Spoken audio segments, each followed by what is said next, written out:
Boa tarde a todos e a todas. Queria agradecer imensamente o convite.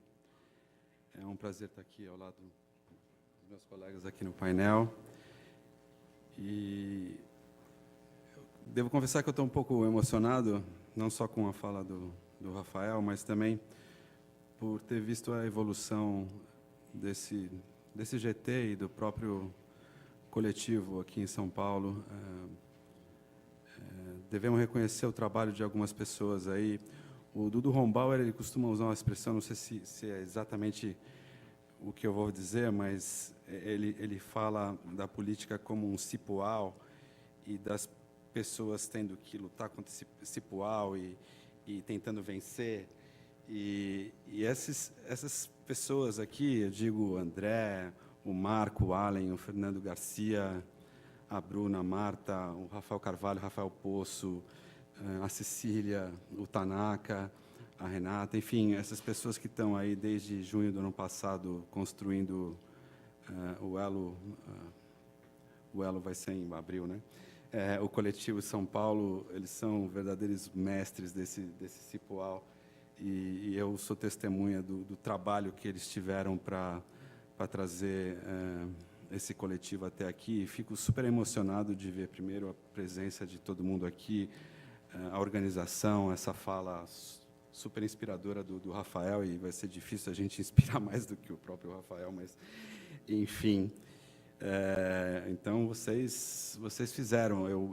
Eu participei desse processo até dezembro, e aí eu me recolhi, e quando eu vejo, nós estamos em janeiro, parece que tanta coisa aconteceu. Eu acho que era eu que estava atrapalhando o processo, mas muito legal, muito legal. E em junho, quando o Zeytuni, a estadual, marcou uma reunião lá na Crisantempo, eu acho, chamando os paulistanos para se mexer, né? Porque isso aqui é uma cidade importante no país e a rede ainda estava bastante desorganizada nessa cidade.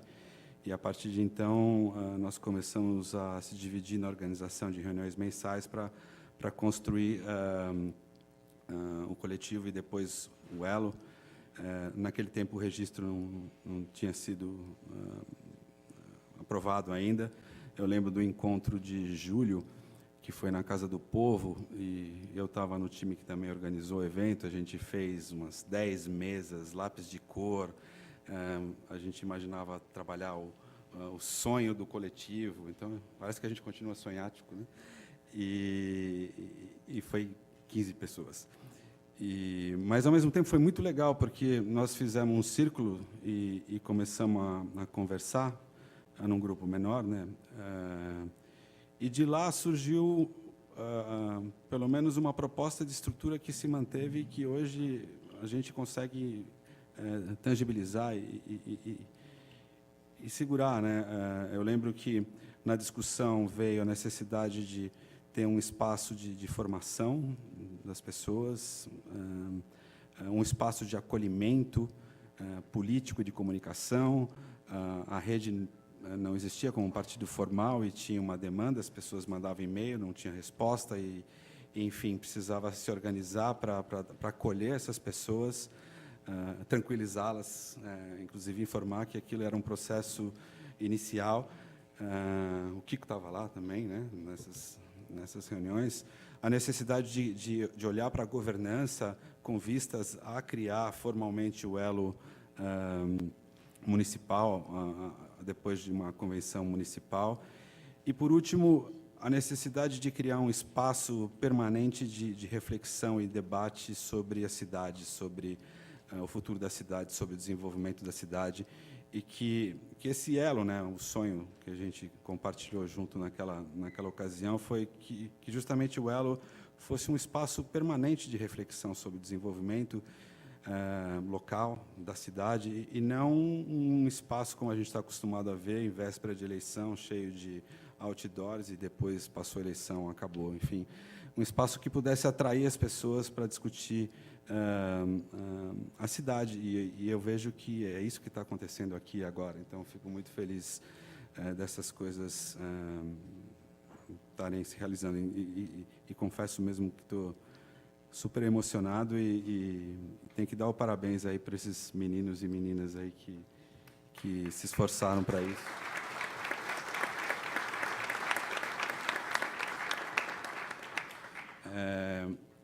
O sonho, né, que foi uma palavra que muito citada, ela é um ótimo começo, porque, desculpa se eu vou ser muito acadêmico, mas ela é uma parte super importante do método de construção. No mundo corporativo, né, a palavra sonho ela é evitada, porque senão você perde a audiência. Então eles usam missão, visão, objetivo estratégico, que são mais palatáveis assim no mundo empresarial. Mas o que está se discutindo, ambição. Então, sonho e ambição.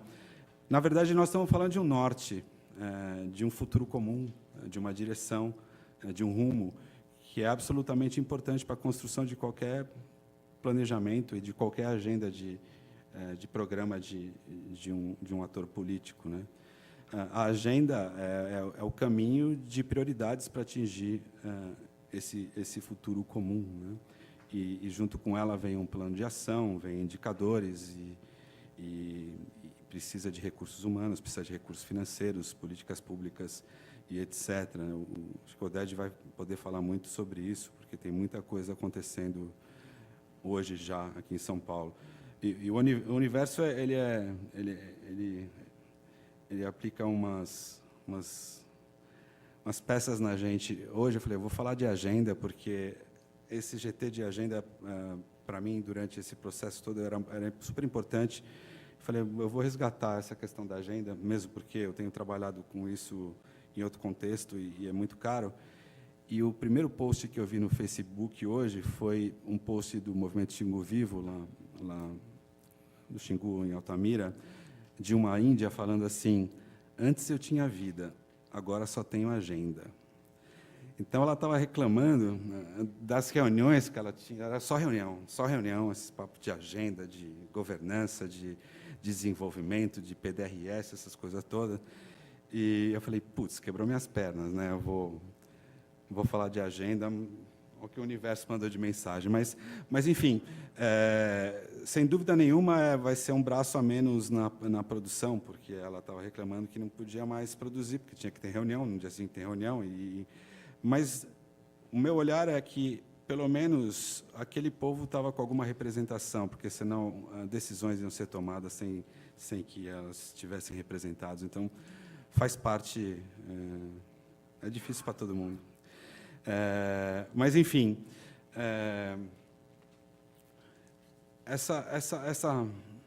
esse tema, tanto a agenda como o desenvolvimento local, são muito caros para mim, como eu falei, dentro de um contexto muito diferente. Nos últimos 12 anos, junto com o Centro, eu tenho acompanhado o desenvolvimento local em municípios da Amazônia, em especial que tem recebido grandes empreendimentos. Então, foi em Juruti, no oeste do Pará, que recebeu uma mina, uma estrada de ferro e um porto de bauxita. Giral, que recebeu um empreendimento hidrelétrico junto com Santo Antônio. Então, acompanhei muito o que aconteceu em Porto Velho. E, mais recentemente, o nosso time está há 18 meses lá em Altamira, em Belo Monte, acompanhando a chegada aí da hidrelétrica e trabalhando em termos de indicadores de monitoramento, tanto das condicionantes quanto do desenvolvimento local, e discutindo questões de agenda de governança, acompanhando o PDRS Xingu e as discussões, e, enfim, é uma experiência muito rica de aprendizado, embora a gente vê que o aprendizado não está sendo transferido para o campo. A gente está vendo obras e obras que trazem os mesmos erros em termos de desenvolvimento local. A gente precisa aprender com os erros do passado.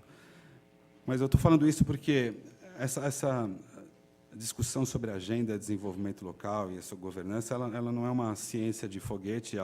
O próprio movimento da sustentabilidade já incorporou isso há um tempo, e hoje você tem a Agenda 21 e, especificamente, a Agenda 21 local.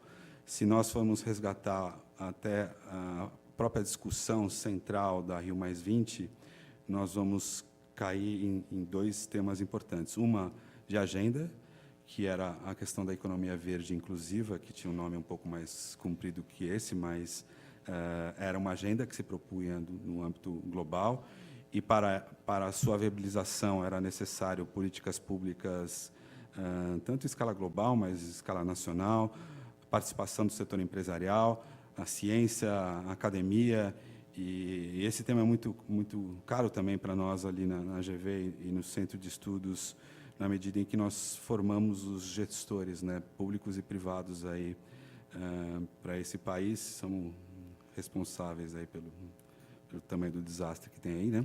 Mas é necessário trazer a sustentabilidade na formação desses gestores e mudar um pouco o paradigma, né? Eu costumo usar muito o Celso Furtado, que dizia que a gente, isso já em 74, né?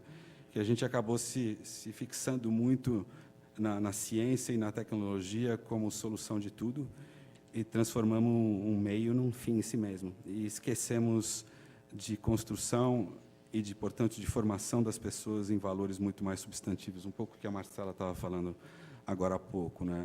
A tecnologia e a ciência, o Rafa também mencionou isso, é meio, ele não é um fim em si mesmo. E a gente precisa trazer a questão da sustentabilidade na formação, em especial de gestores da administração pública, do setor empresarial nesse país, senão a gente vai continuar repetindo o mesmo modelo que está nos levando a lugar nenhum, né? O outro tema importante da Rio+20 era o tema de governança, a discussão se o PNUMA ia se transformar em agência, se ia ter um status maior. No fim, a discussão é se a governança ia incluir a sociedade civil também. E hoje, um fórum criado pela Rio+20, com a participação da sociedade civil, tem se reunido, significando que tem alguma oxigenação aí nesse processo de tomada de decisão na governança sobre as questões globais. E, como instrumentos para isso tudo, nós temos uma discussão sobre indicadores, uma discussão, os ODMs, os Objetivos do Milênio, se encerraram no ano passado, e a partir dele começa a discussão sobre os Objetivos do Desenvolvimento Sustentável para um novo período de monitoramento do desenvolvimento global, incorporando questões com mais intensidade no campo do meio ambiente e também adicionando participação de sociedade civil aí nesse processo. E, por fim, a necessidade de um instrumento financeiro, um fundo, um compromisso de 100 bilhões aí de dólares ano para a agenda de sustentabilidade. O que eu estou querendo dizer é que existe uma tecnologia social aqui, um arquétipo que engloba agenda, governança, indicadores e fundo, que pode e deve ser trazido para o âmbito local e pode inspirar a rede como partido na provocação da sociedade pela construção de uma agenda de desenvolvimento num contexto local. Então, se vocês ainda estão comigo, né, eu vou do global, eu vou voltar para o local e para a cidade de São Paulo e aterrissar aqui e dizer: essa tecnologia é válida e a gente pode se inspirar nela. As cidades hoje no mundo concentram mais de 50% da população mundial. Nas Américas, em especial América do Sul e Caribe, isso é mais de 80%. No Brasil, 85% das pessoas vivem nas cidades.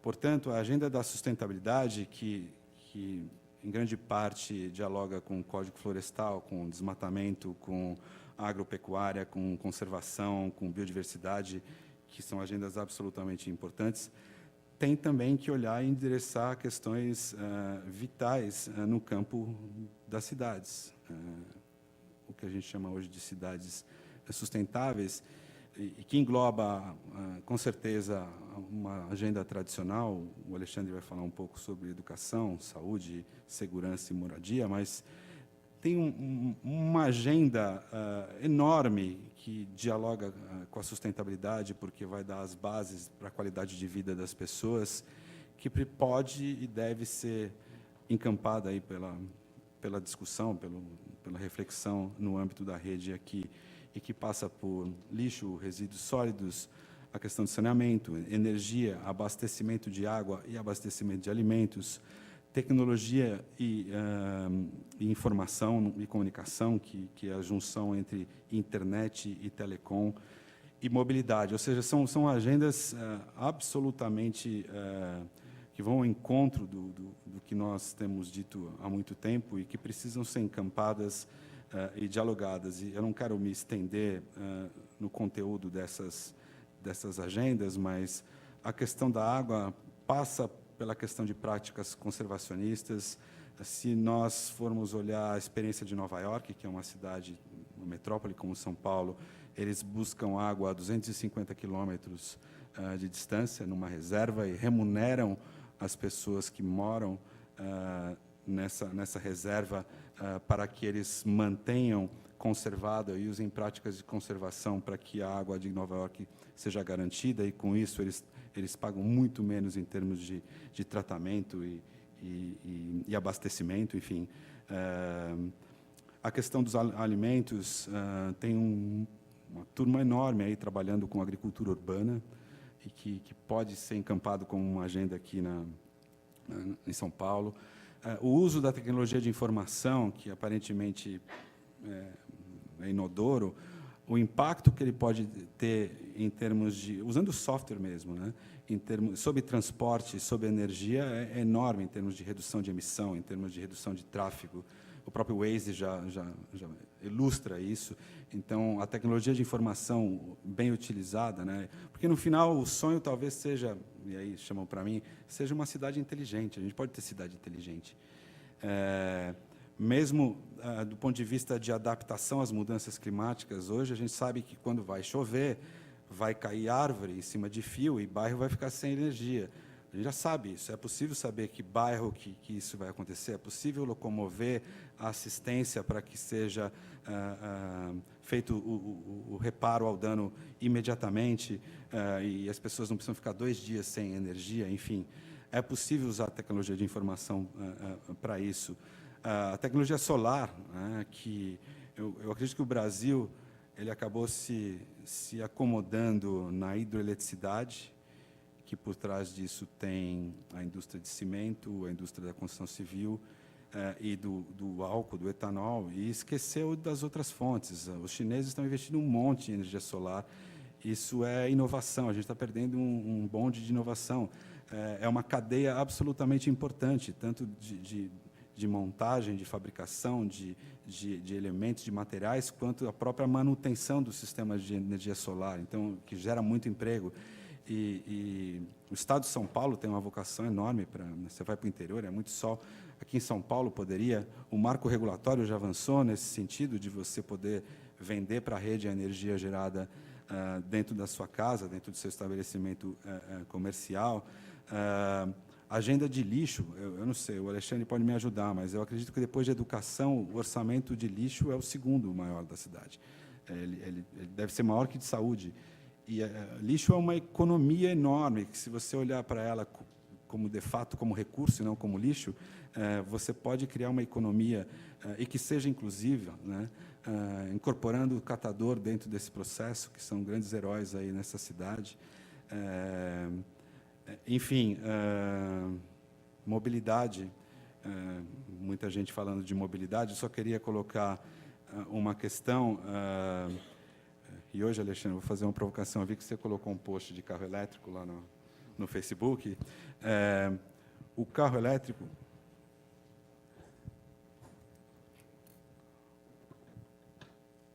O carro elétrico é legal, mas a gente tem que ter cuidado. Primeiro, que as emissões, do ponto de vista de efeito estufa, as emissões do transporte urbano, elas são muito pequenas. A grande parte das emissões brasileiras é desmatamento, é agricultura. Depois, energia. Dentro de energia tem transporte. Dentro de transporte, a maior parte das emissões é transporte de carga. O Brasil transporta carga em caminhão a diesel, ou seja, é o fim do mundo. A emissão por quilômetro, por tonelada, aqui no Brasil, é o pior possível imaginário. Então, a gente tem que colocar, se você falar lá com o IEMA, eu acho que eles vão dizer a mesma coisa, a questão das emissões do ponto de vista de transporte urbano dentro de uma relatividade bastante reduzida. Eu entendo que o problema é muito mais de trânsito, de qualidade de vida e de saúde pública, estou falando não de CO2, mas de CO, de particulado, de emissão atmosférica. O carro elétrico pode ajudar nisso, mas ele vai jogar o impacto ambiental lá para Altamira, né? E mais do que isso, hoje a matriz elétrica está sujando. Então, se você olhar escopo 2, metodologia GHG, que é o quanto a gente emite do setor elétrico, a gente está sujando cada vez mais. E com o preço do petróleo baixo, é possível que a gente mantenha sujando. É o inverso do que está acontecendo no mundo, né? Há 15, 20 anos atrás, 95% da nossa energia do setor elétrico vinha de hidrelétrica. Hoje, eu diria que talvez seja menos de 70%. Então, quando a gente liga na tomada, vem 70% de hidroeletricidade, mas vem gás natural, vem nuclear, vem um monte de coisa, porque o sistema é interligado. Então, o carro elétrico talvez seja mais sujo que o próprio álcool. E ele vai continuar com o trânsito. E o trânsito somos nós, né? Sim, enfim, então a gente tem que tomar... Posso fazer uma parte? Diga. Rapidamente, porque tá interessante o debate, a discussão mesmo, mas, assim, é óbvio que o carro a álcool remete a discussão para a matriz energética. Só que hoje, se você construir uma termoelétrica a álcool, transformar o etanol em eletricidade e abastecer os carros, você tem um grau de eficiência muito maior nessa transformação de energia do que o motor a combustão. Então, só por esse fator, né, você já justificaria o carro a álcool. O meu ponto é o seguinte, elétrico. a gente vai trocar um carro pelo outro, e a gente vai continuar vivendo no trânsito. Então, a questão é outra, tem que desincentivar completamente o transporte individual, penalizar. A solução é muito mais transporte público ou transporte individual não motorizado. Então, senão a gente vai entrar numa discussão do álcool, tudo carro no meio da rua, parado, perdendo qualidade de vida. Então, esse é o meu ponto. Mas eu vou finalizar, porque eu já falei demais, e deixa a turma completar. Talvez seja ingênuo tudo isso que a gente está falando, né? Porque o pragmatismo ele é poderoso. Só que nós temos que insistir na construção dessa nova política com uma agenda de sustentabilidade, continuar sonháticos, porque nós estamos, na verdade, construindo cidadania. Nós estamos construindo um programa para que a representação política se dê em cima dele. E não seja do jeito que é, vereador eleito do jeito que é hoje. Isso vai demandar uma geração, talvez. Mas é um investimento em cidadania.